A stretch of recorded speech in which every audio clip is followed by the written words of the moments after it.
welcome to Green TV, the show dedicated to positive, green, New Deal solutions and the independent Green and Green Party candidates that advocate for them.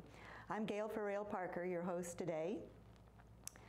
Ballot Access News reports that in the recent Gallup poll, 58% of those polled believe that America would benefit from another larger political party.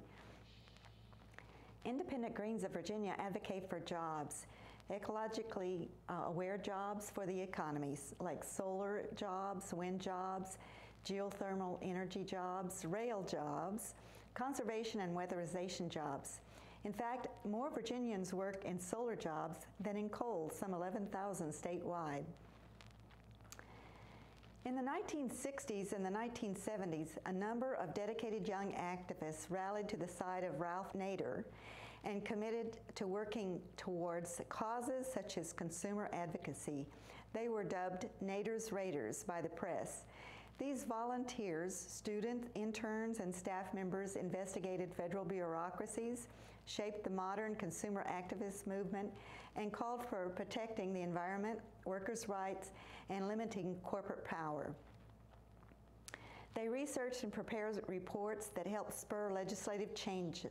And today on Green TV, we are honored to have with us via Skype the man who inspired these young activists, Ralph Nader.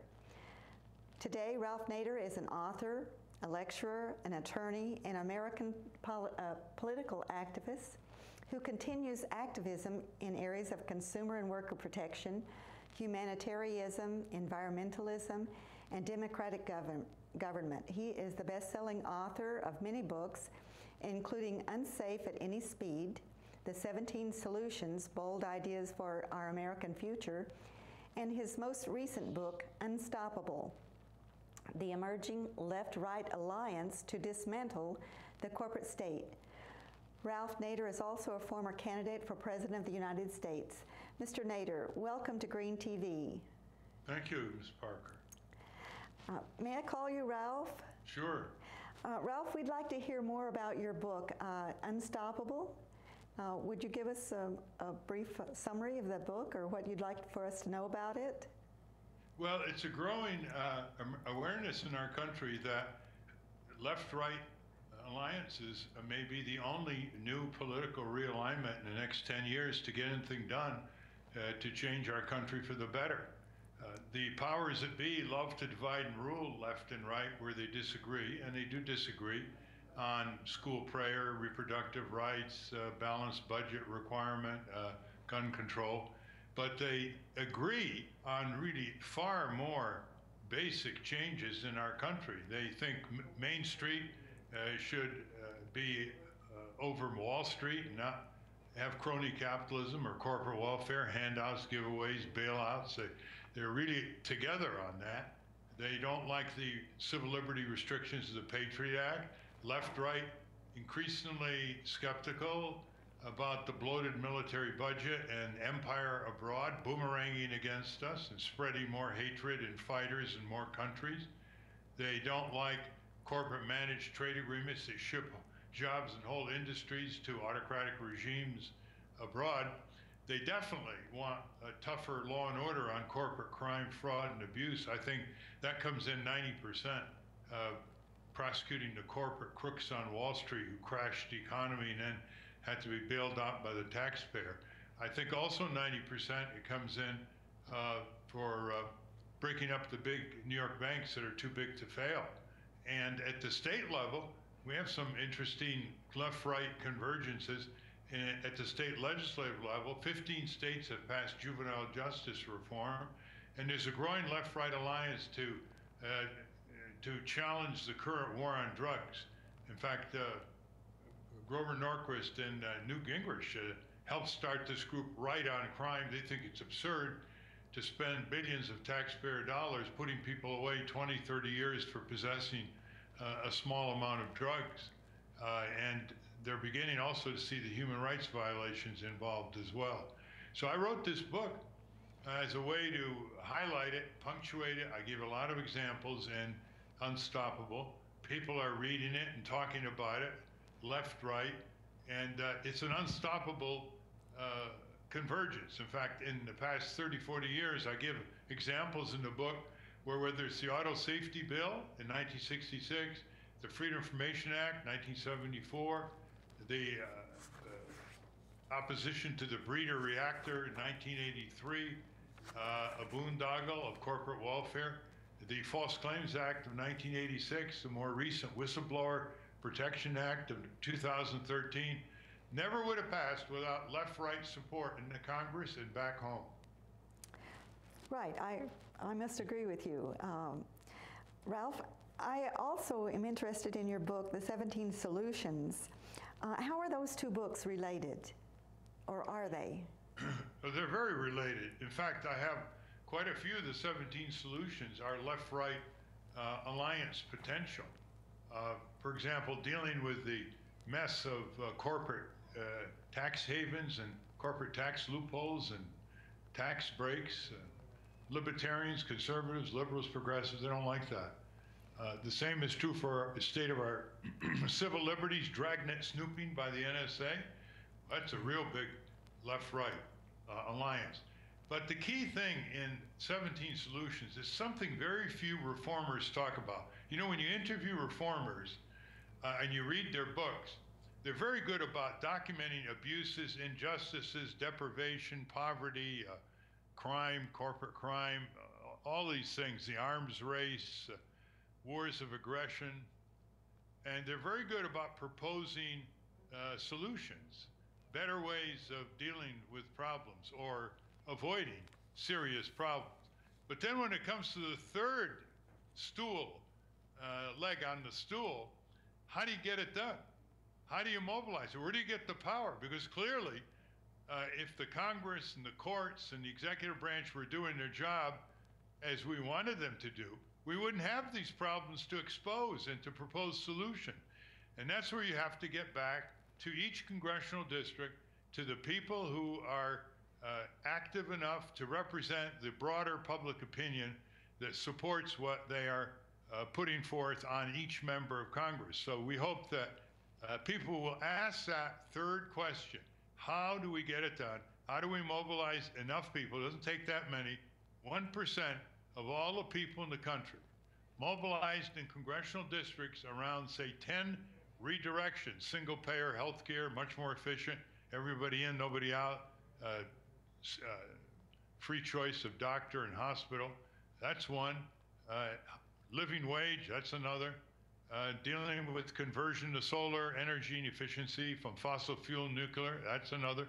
Well, how do you get these done? Well, you can't get them done unless you go through Congress. You can get something done where we can all conserve more energy and buy smarter and all that. But by and large, major national changes are being blocked by a corporate indentured majority in Congress that is democracy's graveyard. So always ask the question, how do we create the grassroots power to get it done? And it's once you ask that question, you'll find it's a lot easier than we think. I still say 1% of the people organized in congressional districts representing what Abraham Lincoln called the public sentiment can overpower the other 1% at Wall Street. Only 1% of the people would be able to do this? Yes. That's amazing. And we should be able to mobilize 1% of the people to make some changes. You would think. There are 660,000 men, women, children in each congressional district. So if we just had 2,000, let's say just 2,000 in each district, that's 1 million people. That's a third of 1%. Let's say they all agreed to each volunteer 200 hours a year. That's 4 hours a week. Let's say they agreed to raise or contribute each $200 to support 2 offices in each congressional district, each having 2 full-time advocates for the 2,000 people's agenda. 36 months, you'd get all these changes. Unstoppable. I see. Because they represent large majorities of the American people, which, you know, politicians have their finger to the wind, right? So it's easier than we think. That is good news. Ralph, could you compare and contrast the minimum wage requirement for workers and compare that with the salaries paid corporate executives in America now? Yeah. Walmart has 1 million workers of its 1.3 million who are making less money today than workers in Walmart made in 1968, adjusted for inflation. Yet the head of Walmart last year was making $11,000 an hour, every hour, 8 hours a day, plus benefits. And in other words, by the first 2 hours of the year that he worked, January 2, he made more than each of 1 million Walmart workers who worked 12 months the whole year.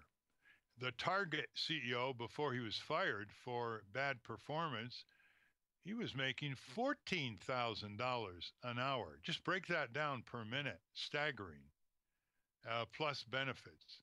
And so we have the largest gap between the CEO and the average worker by far in American history. When I was young, the average CEO of the top 300 largest corporations made 12 to 14 times more the average worker in their company. It's now between 350 and 450 times. This is an outrage. They pay themselves at the top. They have a rubber stamp board of directors, and they give them the proposal for their pay, and they stamp it and then have a nice 5-course meal and laugh all the way to the bank. Trickle down theory, I guess.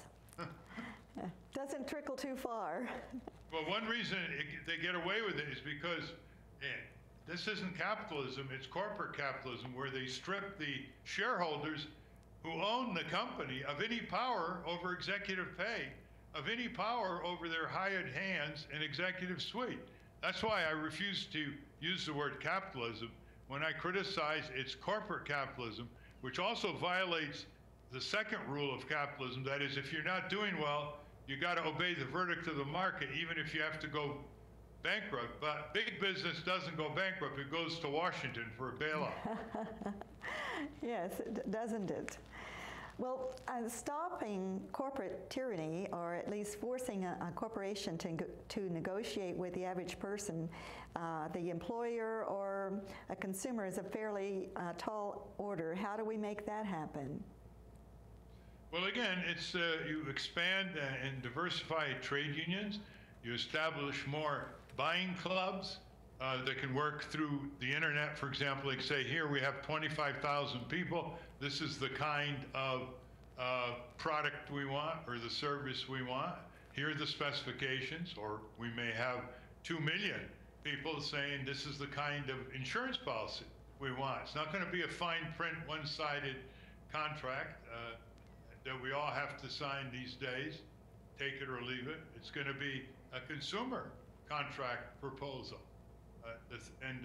And also we need to revive consumer cooperatives. Those are small businesses, food co-ops, tenant co-ops, or community health co-ops, energy co-ops, to have more bargaining power, and indeed to begin providing our own goods so we don't have to rely on giant corporations and their absentee owners in Tokyo, Chicago, New York, or London. And I would say the best magazine reporting on community-owned businesses is Yes Magazine out of Seattle. It comes out 4 times a year. It's beautifully done. It gives you a lot of encouragement because we're talking tens of billions of dollars consumers are now spending in community-owned businesses. I think there are now 8,000 operating farmer-to-consumer marketplaces all over the country and growing fast. I see. And another subject, Ralph, would you speak a little bit about tax reform that's needed? Yeah, I think we should have, the first principle of tax reform is we should tax that which society likes the least or dislikes the most. Therefore, first we tax pollution. We tax corporate crime. We tax things that are bad for children, like fatty foods or soft drinks. There are a lot of bad things that we'd like to diminish, a good way to do it is to tax them, and it also helps diminish them. The Canadians have a phrase for this: tax what we burn before we tax what we earn. Oh. And then I would tax speculation on Wall Street. You can get $300 billion a year with a tiny 0.5% tax per share or per derivative. Would raise 300 billion with a B, and that could be used to reduce some of the taxes on middle class or lower income earners. And I would add another phrase to the Canadian one: first tax what we bet before we tax what we net. Then after that, I would engage in a rigorous application of progressive income tax the rich more than middle class, tax the corporate profits as they reach a certain point. Right now we have a crazy system where the rich pay the least in terms of percent, because poor people pay, they pay Medicare tax, Social Security tax, they pay a lot of different kinds of taxes that in total percentage, the low-income people pay a higher percent of their taxes, even though they pay less income tax. Higher percent sales taxes, for example, they pay higher percent of their total income in taxes than the very rich. Now, there's no reason, and I can cite Ronald Reagan here, why if you earn $70,000 as a plumber, you pay a higher rate than someone who makes $70,000 from capital gains on Wall Street, which are only taxed at 15%. Your 70% will be taxed over 25. Your 70,000 will be taxed over 25%. And there's no reason why certain dividends that the rich get are taxed at 15%, but if you get interest payments, you're taxed at a higher rate depending on how much you get. So there's a double standard in favor of the wealthy and the rich and the corporate that has to be removed. Now, I think all of this polls pretty well, Gail. I think it would come in 60, 70% or more, especially the Wall Street speculation tax. So all that's needed to get this through Congress are 2,000 people with a Congress watchdog group in each district, and those 2 offices with 2 full-time people in each office, pouring it on each senator and representative, getting at them when they come back in the district with town meetings, and every day sending the message to these members of Congress that we the people must be sovereign over they the corporations, who are supposed to be our servants, not our masters. You make it sound so easy. It is easy. Let me tell you how easy it is. It's less human effort to have these Congress watchdog groups in money and time than what avid bird watchers engage in time and money and equipment and getting to the marshes, etc.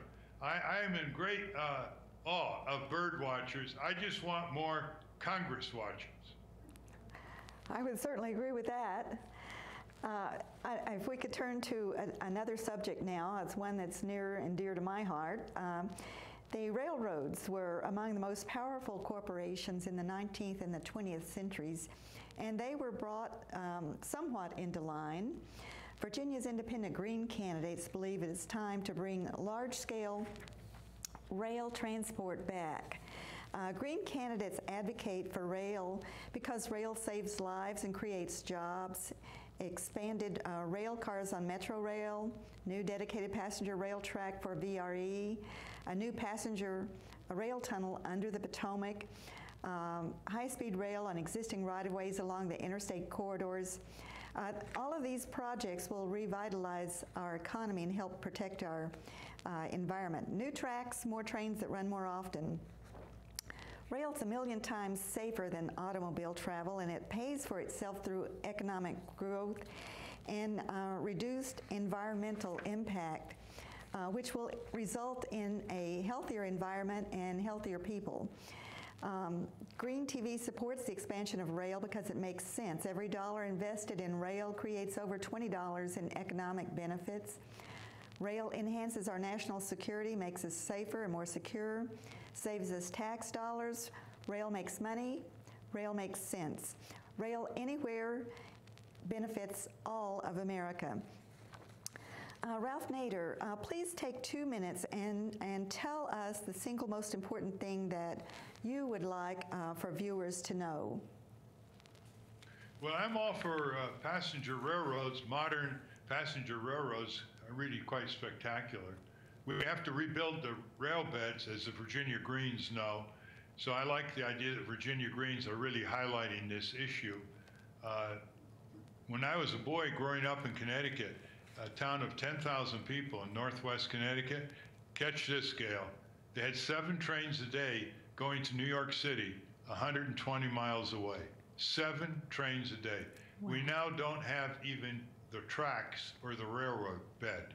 Everything's gone. Mm-hmm. And there's no way to leave our town other than by car and a bus twice a day. So we got to come back to this kind of modern and much cleaner technology and lighten the load on the highways and on our climate, and as you indicated, reduce casualties. Also, when you're going from point A to point B by train, you can snooze, you can read, you can chat, you can do whatever you want. It's harder to do that behind the wheel. That is, if you want to get there in one piece. Right, right. Right now we have just a minute to take. Stay with me for just a moment, Ralph, while we do a spotlight. What was the purpose of this meeting tonight and your objectives? So the purpose of the meeting tonight was to kick off the DC to Richmond Southeast High-Speed Rail Project. It's an environmental impact statement that will fulfill the requirements for the National Environmental Policy Act, and also has a goal of 30% design for rail improvements in the corridor. And this is the scoping phase of that project, and the Department of Rail and Public Transportation is leading it, and with our partners, the Federal Railroad Administration, CSX, VRE, Virginia Railway Express, and also VDOT. And we are getting public comments at this point just on the study itself, on the potential high-speed rail route, and letting people know that we're out there. I see. And will there be other meetings like this in the future so that people can participate? Sure, yes. So this is one of a series of public scoping meetings. Tonight we are at Quantico. Last week we were in Richmond and Ashland, Virginia. Tomorrow night we will be in Crystal City. And we will also have public meetings throughout the 3-year study in different increments as we have project deliverables that the public can comment on. And what is the speed of the high-speed rail? So we consider this higher speed rail, high efficiency rail. The maximum speed that we're designing for in the study is 90 miles an hour, and that's the maximum authorized speed. But there are speed restrictions within the corridor. There are also areas where we slow down for stops, obviously. And so our goal is not just to increase the speeds where we can, but also to increase the efficiency of the system. So we want to be able to decrease trip time as much as possible and increase the reliability and on-time performance of the intercity passenger rail. Nader, in 17 solutions, you touched briefly on reinvesting in public works. Ralph, the Google clock estimates that at the current rate of consumption, the fossil fuels on this planet will have been consumed in 47 years. What is your advice on rail and renewable energy? And we've only got a couple of minutes left, but we'd also like to know what is your involvement in 2016? Well, David Freeman, who headed the Tennessee Valley Authority and 3 other public utilities in California and upstate New York, has a plan. He's an engineer, he's a lawyer, he's run businesses, he's closed down nuclear plants. He's a tremendous champion of electrified solar energy. So he thinks railroads, he thinks we can have an all-electric economy using solar-powered hydrogen and solar-powered electricity. And I hope you will interview him. He lives in the Washington, D.C. area. He's writing a book on the subject. He's clearly, in my mind, an unsurpassed expert in the nitty-gritty of how to take our fossil fuel and nuclear economies 3% a year, replace them with solar energy, wind power, and energy efficiency. And by 35 years, we're all solar, all efficient, and virtually all electric. As far as 2016, well, I hope we get more third-party presidential candidates to give voters more voices and choices. I hope Virginia lowers its very difficult ballot access barriers, I should know. And I hope the Green Party fields a presidential candidate and vice president. But this time, I hope they raise a few $1 million so that these candidates can have real backing and a real infrastructure, starting with the Iowa and New Hampshire primaries. And my thanks today to Ralph Nader for being on Green TV. And thank you for tuning in. We hope to see you again for more independent Green and Green Party New Deal solutions. Join us again on Green TV. We look forward to hearing your views on Twitter. Tweet us at VA Green TV. I'm Gail Farrell Parker. See you again next time.